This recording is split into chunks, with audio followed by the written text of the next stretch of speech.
कथा मैं निवेदन कर रहा था। भवसागर जो है पार जो पावा, यह भवसागर जो यह संसार है, इससे पार जाने का सबसे बड़ा उपाय क्या है? राम कथा ताक कह दृढ़ नावा। और राम कथा क्या कह रही है कि भगवान का नाम लो, भगवान के नाम का सहारा पकड़ो, वो आपको भवसागर से पार लगा देगा। ये प्रथम सीढ़ी है, भगवान के नाम का सहारा लो जितना हो सके महाराज। अच्छा, कहना सरल होता है बाबूजी, कह तो कोई भी देता नहीं। आज से ही महाराज ऐसी कथा सुन करके जा रहे हैं कि आज के बाद जीवन परिवर्तित हो जाएगा। घर जाकर के केवल भगवान का भजन करेंगे, बाकी और कोई काम में ध्यान नहीं लगाएंगे, कह देता है व्यक्ति। लेकिन घर जाकर के फिर वही माया के चक्कर में फंस जाता है। यहाँ जिस आसन पर बैठ करके कथा सुनी, उस आसन को जैसे ही झड़ाया, कथा यहीं झड़ाई और वापस पहुंच करके घर फिर वही गौ माता की सेवा, भैंसों की सेवा और दूध डेयरी की सेवा और वही जो घर की जो क्रियाएं हैं, फिर निरंतर उसी में लग जाते हैं। लेकिन माताओं, अगर मन लगाना है भगवान में, तो एक नियम आज आप सभी को बता देता हूं।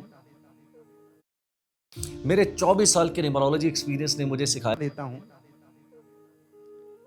सबसे साधारण नियम है और ये कोई नई बात नहीं है, अपने बुजुर्गों से चली आ रही है। क्या करना चाहिए, कैसे मन लग सकता है? तो गोस्वामी श्री तुलसीदास जी महाराज कह रहे हैं, मन लगाने के लिए केवल भगवान के नाम को लेने की आवश्यकता है। और नाम अगर ऐसे ना ले पाओ तो महाराज अपनी श्वासों की एक माला बना लो।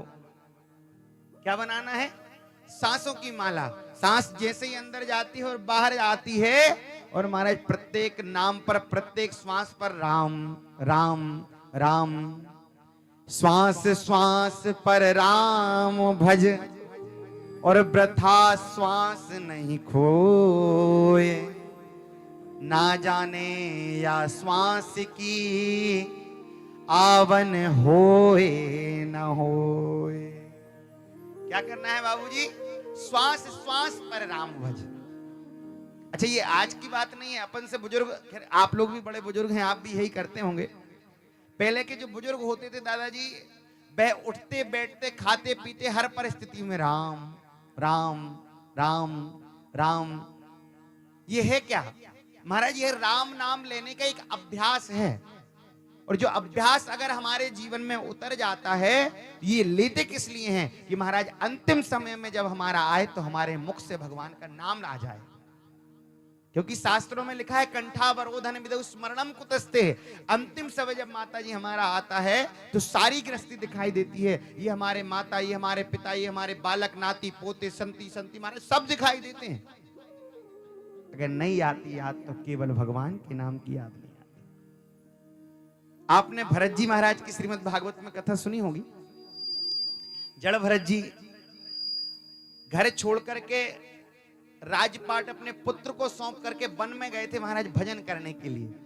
अच्छा, निरंतर भगवान का भजन किया, इतना भजन किया, दिन में कम से कम 200-400 मालाएं बाबूजी भगवान के नाम की जपते थे। लेकिन एक दिन नदी के किनारे बैठे बैठे भगवान का भजन कर रहे थे, और जब महाराज एक हिरण का बालक, एक हिरणी ने, गर्भवती हिरणी ने एक हिरण को वहीं जन्म दे दिया। उसके चक्कर में महाराज पड़ गए, उस बालक को लेकर के आ गए, उसकी सेवा में लगे रहे।